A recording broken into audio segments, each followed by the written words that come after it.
Hello everyone, मैं हूं दीपक मौर्य और आज आप सभी लोगों के लिए लेकर आया हूं अर्थक्वेक इंजीनियरिंग का एक नया चैप्टर जिसका नाम है भूकंपीय क्षमता। इस चैप्टर में हम लोग भूकंप के प्रभाव के बारे में हम लोग अध्ययन करेंगे।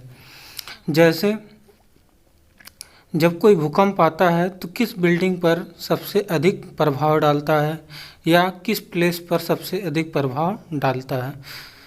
चलिए देखते हैं हम लोग। तो सबसे पहला आज का टॉपिक है हमारा इंट्रोडक्शन। इंट्रोडक्शन में हम लोग देखते हैं जो पुराने समय की मकानें थीं उनका अभिकल्पन नहीं किया जाता था। वो मकानें जो बनाई जाती थीं वो प्रायः कच्ची मिट्टी, पत्थर चिनाई एवं ईंट चिनाई के बनाए जाते थे। तो ये सब जो इमारतें थीं ये भूकंप से अधिक प्रभावित होती थी। क्योंकि ये जो मटेरियल है एक ऐसा मटेरियल था, भंगुर मटेरियल था। तो भंगुर मटेरियल पर भूकंप का प्रभाव आपका अधिक पड़ता था। लेकिन आज के समय में हमारी प्रबलित कंक्रीट आ गई है। प्रबलित कंक्रीट में हम लोग क्या डालते हैं, इस्पात का प्रयोग करते हैं। अब इस्पात का जब प्रयोग करते हैं तो उसमें क्या आ जाता है, तन्यता का गुण आ जाता है। जब बिल्डिंग के किसी पार्ट में तन्यता का गुण आ जाता है तो उस पर भूकंप का प्रभाव क्या पड़ता है, कम पड़ता है। क्योंकि उसकी फ्लेक्सिबिलिटी जो होती है वो आपकी बढ़ जाती है। ठीक, आई होप आपको ये क्लियर हो गया होगा। तो आइए देख लेते हैं यहाँ पर लिखा क्या गया है। तो देखिए, पुराने समय के मकानों को भूकंप बलों के लिए अभिकल्पित नहीं किया जाता था और मकान प्रायः कच्ची मिट्टी, पत्थर की चिनाई एवं ईंट चिनाई के बनाए जाते थे। ऐतिहासिक इमारतें प्रायः पत्थर चिनाई में बनी हुई हैं। मसाले के रूप में चूना मसाला प्रयोग किया जाता था। ऐसा देखा गया है कि इन क्षेत्रों में भूकंप आने पर ये बिना प्रबलन के मकान ध्वस्त हो गए या आंशिक रूप से क्षतिग्रस्त हो गए। चलिए आगे हम लोग देखते हैं। बाद में मकानों में सीमेंट कंक्रीट का प्रयोग का प्रचलन बढ़ गया और साथ ही साथ उनमें उचित इस्पात प्रबलन का परिधान किया जाने लगा, जिससे संरचनाएं भंगुर न होकर के तन्य हो गईं। यह बात पुनः ध्यान देने योग्य है कि भवनों की धरनों एवं छतों या फर्शों को अल्प प्रबलित खंड के रूप में अभिकल्पित किया जाए तो इन उपांगों की तन्यता काफ़ी मात्रा में बढ़ जाती है। भूकंप बलों के आने पर मकान में कई प्रकार की विफलताएं देखी गई हैं। ये विफलताएं केवल भूकंपीय क्षैतिज बलों के कारण ही आती हैं, जबकि यही भवन ऊर्ध्वाधर भारों के कारण सुरक्षित हैं। आगे हम लोग बात करते हैं।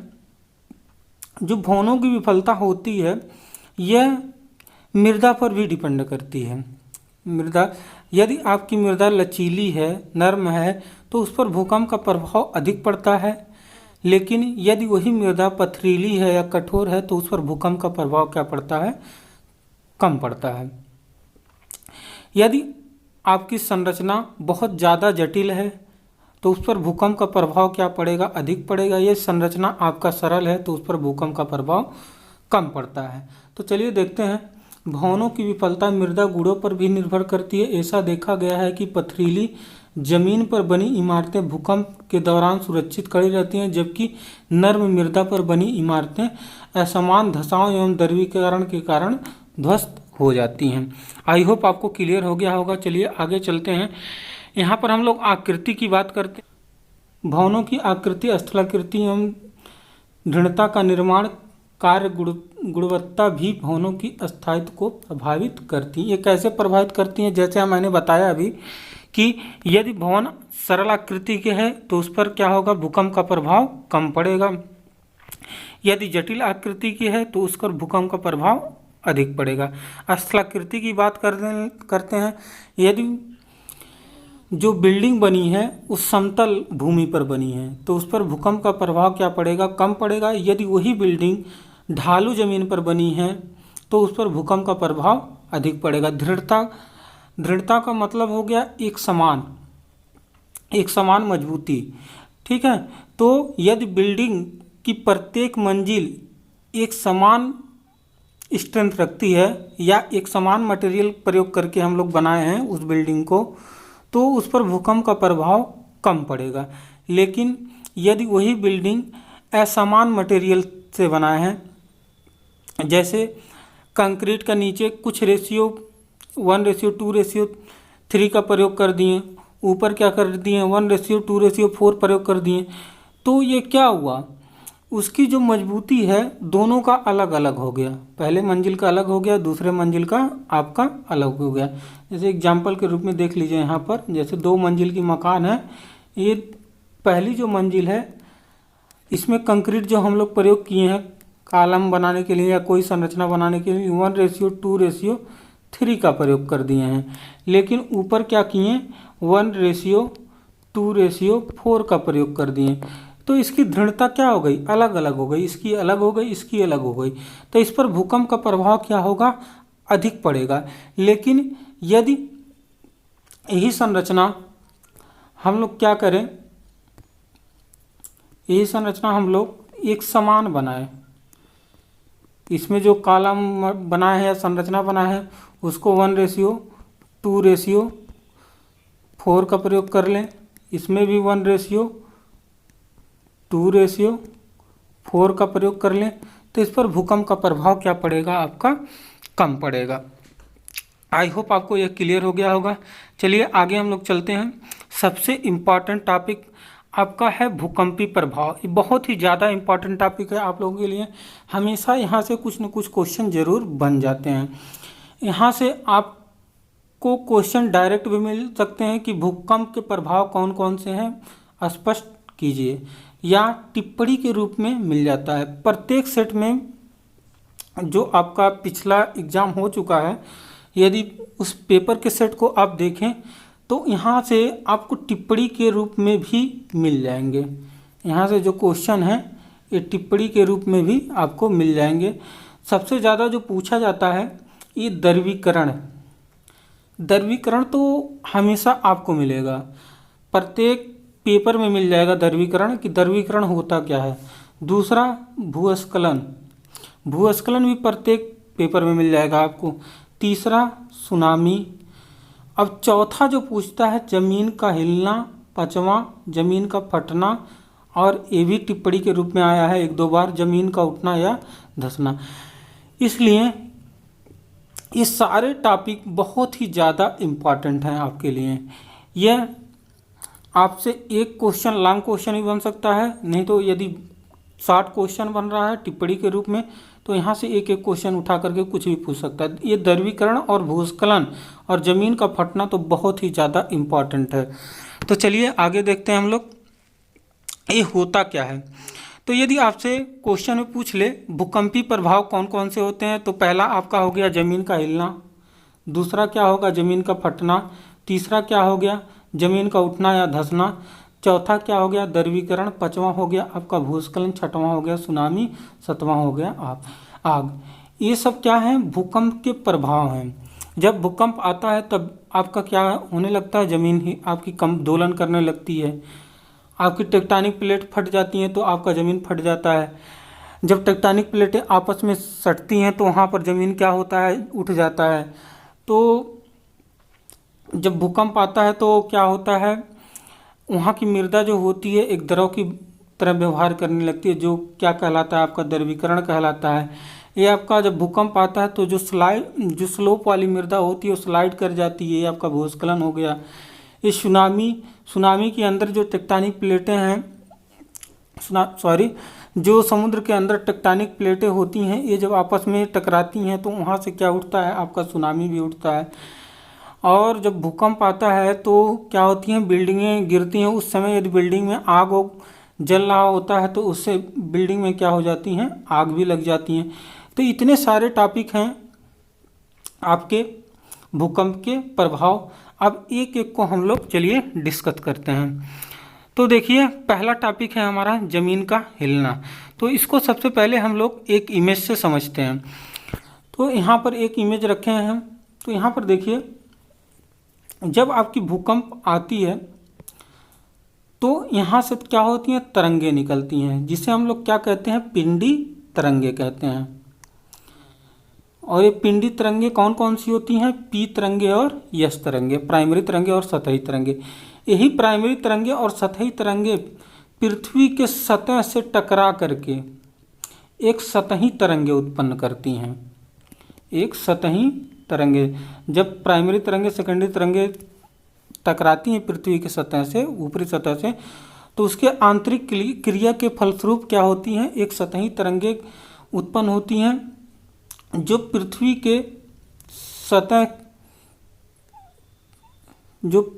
के सतह के अनुदिश चलती हैं, ऐसे चलती हैं।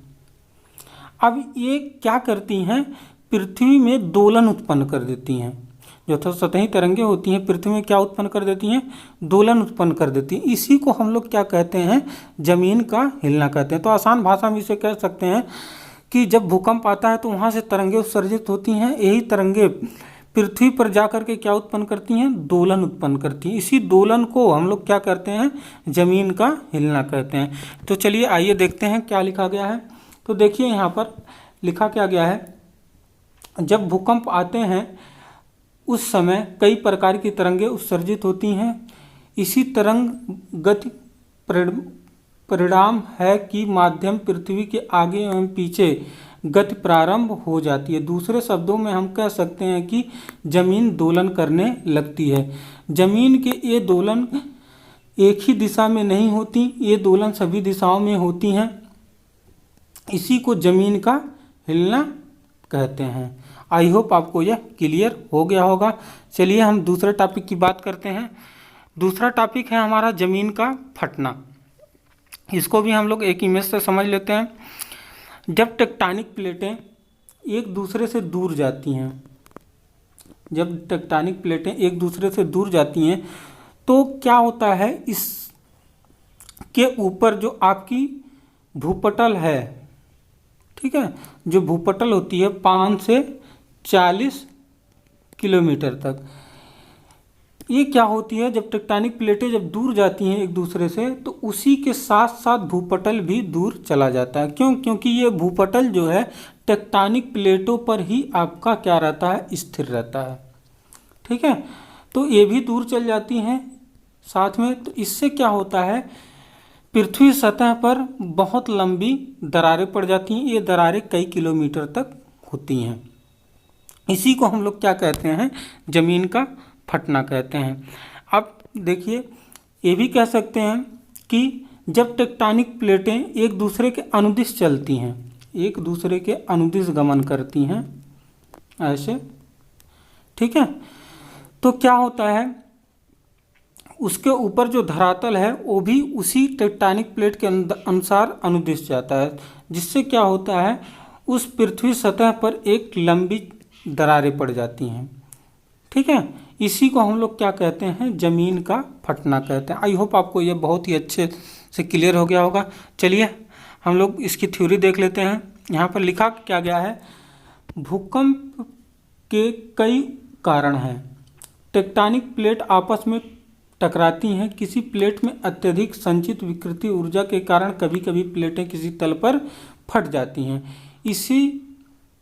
इसे जमीन का हम लोग भ्रंश होना कहते हैं, तथा उस तल को, जिस तल पर प्लेटें फटती हैं, उसे हम लोग क्या कहते हैं, भ्रंश तल कहते हैं। ये सारे टॉपिक आपको फर्स्ट वाले वीडियो में बताए जा चुके हैं। यदि आप लोग नहीं देखे हैं तो वहाँ से जा कर के देख सकते हैं। जमीन के इस प्रकार फटने से दोनों में विस्थापन कई मीटर तक हो सकता है। यह क्षैतिज अथवा ऊर्ध्वाधर अथवा दोनों दिशाओं में भी हो सकता है। भ्रंश तल की लंबाई पर कई 100 किलोमीटर तक हो सकती हैं। यह लंबाई केवल सीमित दूरी तक भी हो सकती है। ऐसे क्षेत्र में ऊंचाई पर बने मकानों में भारी क्षति होती है। आई होप आपको जमीन का फटना क्लियर हो गया होगा। चलिए आगे चलते हैं हम लोग। अगला टॉपिक है हमारा जमीन का उठना या फिरना। तो देखिए यहाँ पर इसको भी हम लोग एक इमेज से समझ लेते हैं। तो देखिए, जब टेक्टोनिक प्लेटें एक दूसरे के नज़दीक आती हैं, एक इधर से आ रही है, एक इधर से आ रही है, तो क्या होता है, तो यहाँ पर देखिए जब एक दूसरे से नज़दीक आती हैं तो एक टेक्टोनिक प्लेट दूसरी टेक्टोनिक प्लेट के नीचे घुस जाता है। ठीक है, तो जो टेक्टोनिक प्लेट नीचे घुसता है वो क्या होता है, नीचे चलने लगता है, जिससे क्या होती है इसके ऊपर जो धरातल आपकी स्थिर होती है, जो भूपटल आपकी स्थिर होती है, वह नीचे चली जाती है, तथा दूसरा टेक्टोनिक प्लेट जो ऊपर रहता है वहाँ की धरातल क्या होती है, ऊपर उठने लगती है, जिससे क्या होता है आपका किसी झील या पर्वत का निर्माण होता है। इसी को हम लोग क्या कहते हैं, जमीन का उठना या फिरना कहते हैं। जैसे देखिए जब टेक्टोनिक प्लेटें इधर से आ रही हैं, एक इधर से आ रही हैं, अब ये दूसरे इसके अंदर चली गई, तो ये आपका ऊपर चढ़ रहा है टेक्टोनिक प्लेट, तो यहाँ की धरातल क्या हो गई, उठ गई। तो इसे हम लोग क्या कह दिए, जमीन का उठना। ये टेक्टोनिक प्लेटें नीचे जा रही हैं, तो यहाँ का जो हो गया आपका टेक्टोनिक प्लेटें जब नीचे गई तो धरातल भी आपका इस क्षेत्र का नीचे चला गया, जिससे यह क्षेत्र क्या हो जाएगा, जलमग्न हो जाएगा। पूरा जो जल स्तर है वो ऊपर आ जाएगा। जब जल स्तर ऊपर आ जाएगा तो यहाँ पर पूरा पानी ही पानी हो जाएगा, जिससे क्या होता है किसी झील का निर्माण होता है। तो इसे हम लोग क्या कह देंगे, ज़मीन का फिरना। आई होप आपको ज़मीन का उठना या फिरना क्लियर हो गया होगा इस इमेज से। चलिए इसकी थ्योरी देख लेते हैं। यहाँ पर देखिए क्या लिखा गया है, टेक्टोनिक प्लेटों के आपस में टकराने से जब एक प्लेट दूसरी प्लेट के ऊपर चढ़ जाती है तो उस स्थान पर ज़मीन का तल काफ़ी ऊंचा हो जाता है तथा दूसरी प्लेट पहली प्लेट के नीचे धंसने के कारण नीचे की ओर धंस जाती है। इसका तल नीचे चला जाता है। जब किसी प्लेट के भीतरी भाग से संचित ऊर्जा के कारण भ्रंश तल पर दोनों ओर भूखंडों के सापेक्ष ऊर्ध्वाधर सर्कन उत्पन्न होता है, तब एक भूभाग दूसरे की तुलना में ऊंचा उठ जाता है तथा दूसरा भाग नीचे धंस जाता है। इसी को हम लोग क्या कहते हैं, जमीन का उठना या फिरना कहते हैं। जहाँ जमीन ऊपर उठ जाती है वहाँ पर भौम जल तल काफ़ी नीचे चला जाता है, जिससे तालाब, झील तथा कुएं सूख जाते हैं। दूसरी ओर जहाँ पर जमीन नीचे धंस जाती है वहाँ पर भौम जल तल ऊपर उठ जाता है, जिससे सूखे कुएं, तालाब एवं झील आदि जलमग्न हो जाते हैं। आई होप आपको ये बहुत ही स्पष्ट रूप से क्लियर हो गया होगा। ये तीनों टॉपिक आपके लिए बहुत ही ज़्यादा इम्पॉर्टेंट है। प्लीज़ आप लोग इसे ध्यान से देखिएगा, क्योंकि यह टिप्पणी के रूप में ज़रूर पूछ लिया जाता है। चलिए आगे हम लोग बात करते हैं।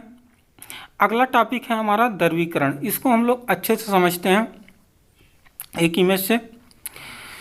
तो देखिए यहाँ पर जब आपकी जो धरातल होती है, यदि यह फुल्ली सेचुरेटेड है, फुल्ली सेचुरेटेड का मतलब इसके रंध्र में जो इसके वाइड हैं इसमें पूरा क्या भरा गया है, पानी भरा है। इसमें जो पूरा आपका पानी भरा है, इसके सारे वाइड में आपके पानी भरे हैं। तो ऐसे धरातल को हम लोग क्या कहते हैं, फुल्ली सेचुरेटेड। ठीक है, यदि धरातल में के रंध्रों में पूरी तरह से पानी भरा है तो उसे हम लोग क्या कहेंगे, फुल्ली सेचुरेटेड। जब आपकी धरातल जो होती है, ये मान लेते हैं आपकी धरातल है, ये आपकी धरातल है, यदि यह फुल्ली सेचुरेटेड है, फुल्ली सेचुरेटेड अर्थात इसके रंध्रों में पूरा पानी भरा है, तो जब भूकंप आता है तो यह क्या करने लगता है, कंपन करने लगता है। यह पूरा एरिया क्या करने लगता है, कंपन करने लगता है। और जब कंपन करता है, यदि ऐसा हो कि इसके जो रंध्रों में पानी घुसा है यह पानी कहीं बाहर की तरफ ना निकल पाए, तो इससे क्या होता है, जो धरातल का अपरूपण प्रतिबल है, जो धरातल का सामर्थ्य है, वो क्या हो जाता है, आपका शून्य हो जाता है। जब धरातल की सामर्थ्य शून्य हो जाती है तो इसके जो कण हैं, जो सॉइल के पार्ट हैं, ये आपके क्या करने लगते हैं, गति करने लगते हैं, इधर उधर की तरफ गति करने लगते हैं। इसी को हम लोग क्या कहते हैं, द्रवीकरण कहते हैं, जिसे हम लोग क्या बोलते हैं, लिक्विफैक्शन। अब इमेज से समझते हैं हम लोग।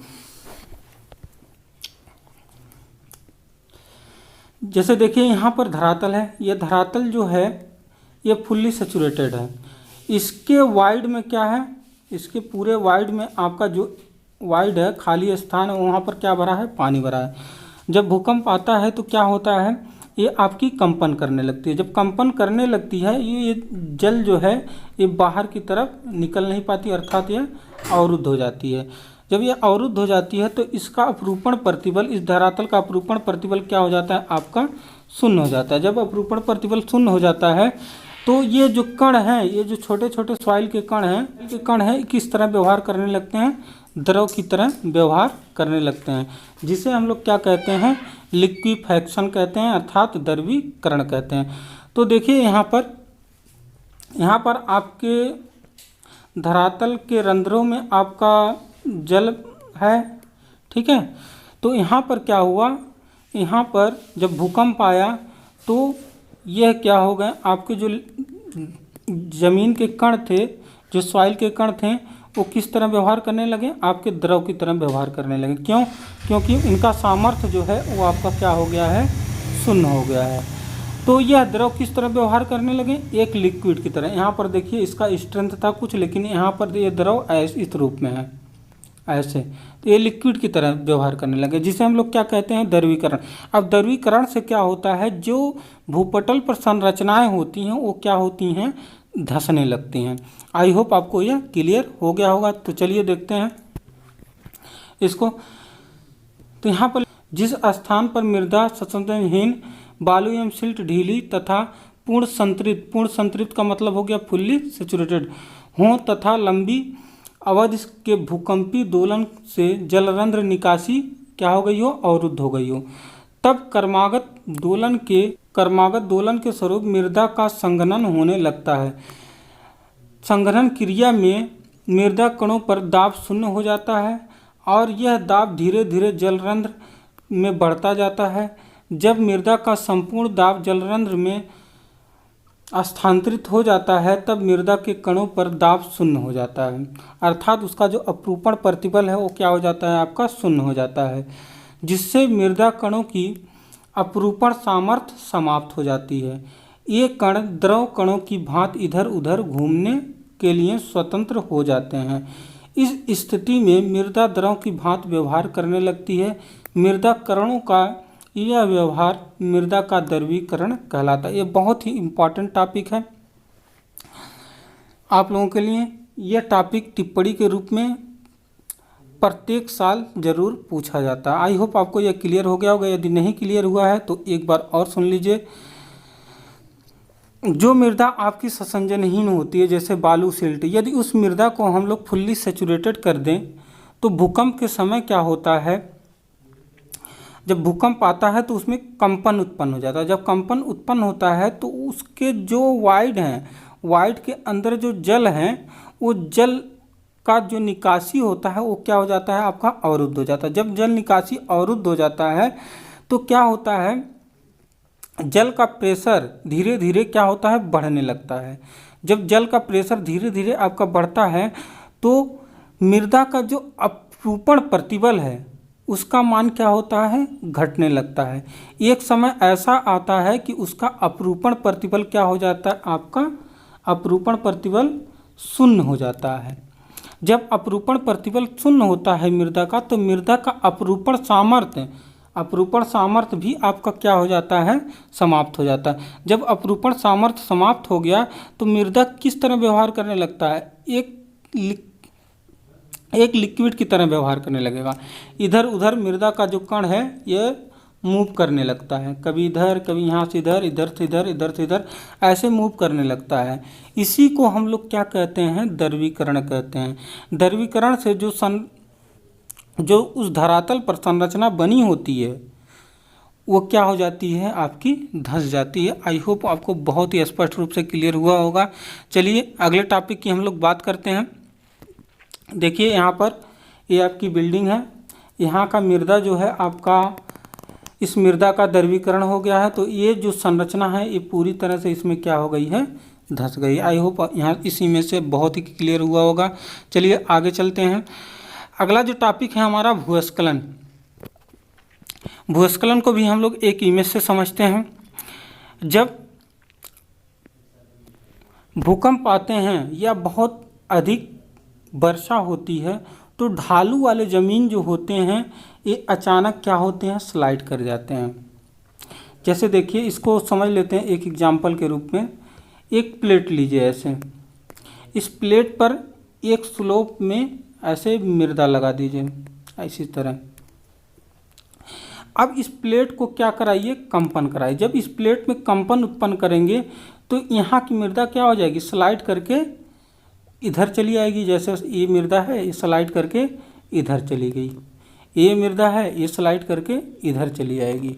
ठीक है, जब इसमें इस प्लेट में कंपन उत्पन्न करेंगे तो ये वाली जो मृदा है ये क्या कर जाएगी, आपकी स्लाइड कर जाएगी। ठीक है, इसी को हम लोग क्या कहते हैं, भूस्खलन कहते हैं। तो जब भूकंप आते हैं या अधिक तेज वर्षा होती है तो स्लोप वाले जो मृदा होते हैं वो वर्षा के साथ या कंपन के फलस्वरूप क्या हो जाते हैं, स्लाइड कर जाते हैं, अर्थात अपनी स्थान से क्या हो जाते हैं, खिसक जाते हैं। इसी को हम लोग क्या कहते हैं, भूस्खलन कहते हैं। अब भूस्खलन से होता क्या है, भूस्खलन से जो उस स्लोप पे क्या बिल्डिंग बनी है वो क्या होती है, क्षतिग्रस्त हो जाती है। सड़कें क्या होती हैं, स्लाइड करके नीचे चली जाती हैं। जो स्लोप वाले मृदा पर सड़कें बनी होती हैं वो भी स्लाइड करके नीचे चले जाती हैं। अब ये जब स्लाइड करती हैं तो अपने साथ बहुत अधिक मृदा लाती हैं, जिससे क्या होता है, नीचे वाले जो गांव बसे होते हैं उस मृदा से क्या हो जाते हैं, आपके दब जाते हैं। ये बहुत ही आपकी भयानक स्थिति होती है। ऐसा किस क्षेत्र में होता है, पहाड़ी क्षेत्रों में अधिक होता है। तो चलिए देख लेते हैं इसकी थ्योरी भी। तो देखिए यहाँ पर क्या लिखा गया है, भूकंप एवं भारी वर्षा के समय ऊंचे पहाड़ों पर स्थित पत्थर, मिट्टी का मलबा का अपने भार के कारण ढालू जमीन पर फिसलना ही क्या कहलाता है, आपका भूस्खलन कहलाता है। ढाल पर बने मकान, सड़कें, संरचना लाइन एवं भूगत पाइप संरचना लाइनें आदि सभी में भारी क्षति होती है। ढाल की तली पर गांव पूरी तरह से नष्ट हो जाते हैं। वर्षा ऋतु में पहाड़ी ढालों पर पर्याप्त कीचड़ बन जाता है। यह हल्के झटकों से ही बोल्डर के साथ साथ नीचे की ओर फिसलने लगता है। कीचड़ एवं बोल्डर के प्रवाह में सामने पड़ने वाले मकान, पेड़ आदि सभी नष्ट हो जाते हैं। आई होप आपको ये बहुत ही स्पष्ट रूप से क्लियर हो गया होगा। ये बहुत ही ज़्यादा इम्पॉर्टेंट टॉपिक है। ये प्रत्येक साल आपको टिप्पणी के रूप में ज़रूर मिल जाएगा, इसलिए आप इसे बहुत ही ध्यान से देखिएगा। इस वीडियो को बनाने के लिए बहुत ही ज़्यादा परिश्रम किया गया है। प्लीज़ इस वीडियो को लाइक और अधिक से अधिक सब्सक्राइब कीजिए। चलिए आगे चलते हैं। अगला जो टॉपिक है हमारा सुनामी। सुनामी को हम लोग एक इमेज से पहले समझते हैं। जो हमारी समुद्र होती हैं, समुद्र के नीचे भी क्या होती हैं, टेक्टोनिक प्लेटें होती हैं। समुद्र के नीचे भी आपकी टेक्टोनिक प्लेटें होती हैं। ये टेक्टोनिक प्लेटें जब आपस में टकराती हैं, एक दूसरे से दूर जाती हैं, तो इसके अंदर, समुद्र के अंदर यहाँ पर टेक्टोनिक प्लेटें ब्रेक हो जाती हैं, टूट जाती हैं। जब ये टेक्टोनिक प्लेटें ब्रेक होती हैं तो समुद्र के अंदर क्या उत्पन्न हो जाता है, भूकंप उत्पन्न हो जाता है। यह भूकंप किसके कारण उत्पन्न होता है, तरंगों के कारण उत्पन्न होता है। ये तरंगे इधर उधर क्या करने लगती हैं, चलने लगती हैं। जब समुद्र के अंदर तरंगे उत्पन्न होती हैं तो क्या आता है, यहाँ पर भूकंप आता है। जब समुद्र के अंदर आपका भूकंप आता है तो क्या होता है, ये जो समुद्र का पानी है ये अचानक अंदर की तरफ ऐसे आने लगता है। पहले अंदर की तरफ आएगा। यह किसके कारण होता है, जड़त्व बल के कारण। जैसे जब टेक्टोनिक प्लेटें आपकी मूव करती हैं, ठीक है, तो नीचे का जो पोर्शन होता है ये आपका मूव करने लगता है, लेकिन ऊपर का जो जल है ये स्थिर रहने की कोशिश करता है। जब यह स्थिर रहने की कोशिश करता है और नीचे का तल क्या होता है, मूव करता है, तो यहाँ पर कौन सा बल उत्पन्न हो जाता है, जड़त्व का बल उत्पन्न हो जाता है। तो जड़त्व का जब बल उत्पन्न होता है तब क्या होता है, ये पानी क्या होती है, अचानक अंदर की तरफ आने लगती हैं, अंदर की तरफ ऐसे आने लगती हैं। जब ये अचानक चारों तरफ से अंदर की तरफ आ रही हैं ऐसे, तो आपस में आकर के ये पानी क्या होती हैं, बहुत तेज़ी से टकराती हैं। जब ये पानी आपस में टकराती हैं तो यहीं से क्या होता है, एक बहुत ऊंची सुनामी पैदा होती है। पानी में क्या उत्पन्न हो जाता है, उछाल उत्पन्न हो जाता है। लहरें उत्पन्न हो जाती हैं। इधर से पानी आया, इधर से पानी आया, चारों तरफ से पानी आया, आपस में जब सारे पानी टकराते हैं तो क्या यहाँ पर उत्पन्न हो जाती हैं? लहरें उत्पन्न हो जाती हैं। यही लहरें स्थल पर जाकर के किसका रूप धारण कर लेती हैं? सुनामी का रूप धारण कर लेती हैं। ऐसा देखे होंगे कभी आप लोग कि जब सुनामी आता है तो क्या होता है, सबसे पहले समुद्र का जो पानी होता है अचानक अंदर की तरफ जाता है, जिससे क्या होती हैं, समुद्र की जो मछलियां होती हैं उस सतह पर तड़पने लगती हैं, सतह पर ऐसे तड़पने लगती हैं। ये किसका संकेत करती हैं? या सुनामी का संकेत करती हैं। क्यों? क्योंकि पानी जब अचानक अंदर की तरफ गया तो अंदर की तरफ जाने के बाद जब आपस में टकराएंगी तो वहाँ पर क्या उत्पन्न होगा? लहरें उत्पन्न होगी, और यही लहरें आएंगी धरातल पर तो क्या होगा? सुनामी का रूप धारण कर लेगा। तो आई होप आपको यह क्लियर हो गया होगा। चलिए एक दूसरे इमेज से इसको देखते हैं। देखिए सुनामी जो होती हैं 5 स्टेप में होती हैं। पहला स्टेप आपका यहाँ पर है समुद्री तल पर भूकंप। पहला जो होगा समुद्र के नीचे वाले तल पर क्या आएगा? भूकंप आएगा, मैंने बताया था। दूसरा क्या होगा? समुद्र तल पर तेज मूवमेंट, जो आपकी प्लेटें होंगी उसमें भूकंप आया।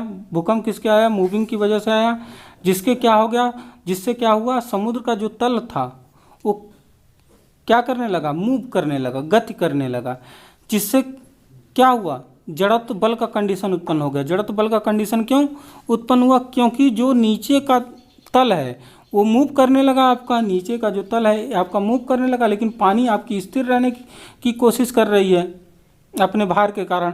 तो यहाँ पर जड़त्व बल का कंडीशन उत्पन्न हुआ। अब जड़त्व बल के कंडीशन से क्या हो गया? पानी के अंदर वाइब्रेशन उत्पन्न हो गया। यह वाइब्रेशन 500 किलोमीटर प्रति घंटे की लहरें पैदा करती हैं। ठीक है, तो जड़त्व बल से पानी के अंदर क्या उत्पन्न हुआ? वाइब्रेशन उत्पन्न हुआ। अब चौथा क्या हो गया? समुद्र तट से पानी वापस अंदर लौटता है तो क्या हुआ? पानी क्या किधर की तरफ जाने लगा? अंदर की तरफ जाने लगा। पानी जो है अंदर की तरफ। ये आप लोग मत सोचिएगा कि मतलब जब आपका भूकंप आता है तो पानी बाहर की तरफ जाता है। बाहर की तरफ पहले नहीं जाता है, पहले किधर की तरफ आएगा? अंदर की तरफ आएगा। अंदर की तरफ आएगा जब, तो सारे पानी क्या होंगे? आपस में टकराएंगे, तब वहाँ से जाकर के लहरें उत्पन्न होगी। ठीक है, तो चौथा स्टेप हो गया आपका समुद्र तट से पानी वापस अंदर की तरफ लौटता है। अब 5वें स्टेप में आपका सुनामी आएगा। तो 5वें स्टेप में देखिए, सुनामी पानी के अंदर तेज चलती है लेकिन तट पर पहुंचकर रफ्तार कम लेकिन ऊंचाई बढ़ जाती है। आई होप आपको यह 5 स्टेप क्लियर हो गया। पहले स्टेप में क्या होगा? भूकंप आएगा। दूसरे स्टेप में समुद्र का तल जो है वो मूव करने लगेगा। तीसरे स्टेप में क्या होगा? जड़त्व बल के कारण पानी जो है वाइब्रेशन करने लगेगा। चौथे स्टेप में पानी अब उस वाइब्रेशन के कारण अंदर की तरफ आएगा। जब अंदर की तरफ आएगा तो क्या होगा? 5वें स्टेप में आपकी सुनामी आ जाएगी। आई होप इस इमेज से आपको बहुत ही स्पष्ट रूप से क्लियर हो गया होगा। चलिए एक इमेज और देख लेते हैं सुनामी। ये देखिए, ये आपका सुनामी का इमेज है। ये लहरें बहुत ही भयानक होती हैं। जो आसपास की जो इमारतें बनी होती हैं, बिल्डिंग बनी होती हैं, इनको अपने साथ बहा ले जाती हैं। तो सोच सकते हैं कितना भयानक होगा यह। तो चलिए इसकी थ्योरी हम लोग रीड कर लेते हैं।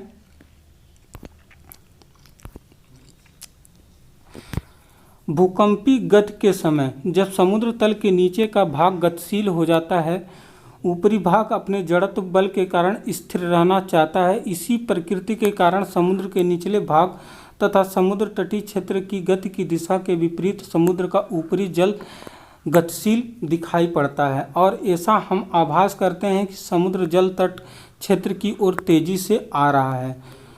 आभास होता है कि आ रहा है, लेकिन वास्तव में तटीय क्षेत्र भूकंप गति के कारण समुद्र जल की ओर गतिशील अवस्था में होती है। क्या कह रहा है? जो पानी होती है समुद्र की ओर गतिशील होती है, ना कि हमारी तरफ आती है। ठीक है, आई होप क्लियर हो गया होगा यहाँ से। आगे चलते हैं। तटीय क्षेत्र की ओर आते जल का वेग कम होता जाता है, जिससे समुद्री लहरें की ऊंचाई बढ़कर 5 या 8 मीटर या इससे भी अधिक हो जाती हैं। इन ऊंची ऊंची तरंगों को ही क्या कहते हैं हम लोग, सुनामी कहते हैं। इनके कारण मकानों को भारी क्षति होती है, मकान पूरी तरह से धराशायी हो जाते हैं। इनका वेग 1000 किलोमीटर प्रति घंटा तथा ऊंचाई 30 मीटर तक पाई जाती है। भूकंपीय दोलन से तालाबों एवं झीलों आदि में भी लहरें उठने लगती हैं। जब भूकंपीय दोलन की आवृत्ति तालाब या झील की आवृत्ति के बराबर हो जाती है, तब इन तरंगों में अनुनाद की स्थिति उत्पन्न हो जाती है। इससे तरंगों की ऊंचाई काफ़ी अधिक हो जाती है। इन तरंगों को जल दोलन कहते हैं।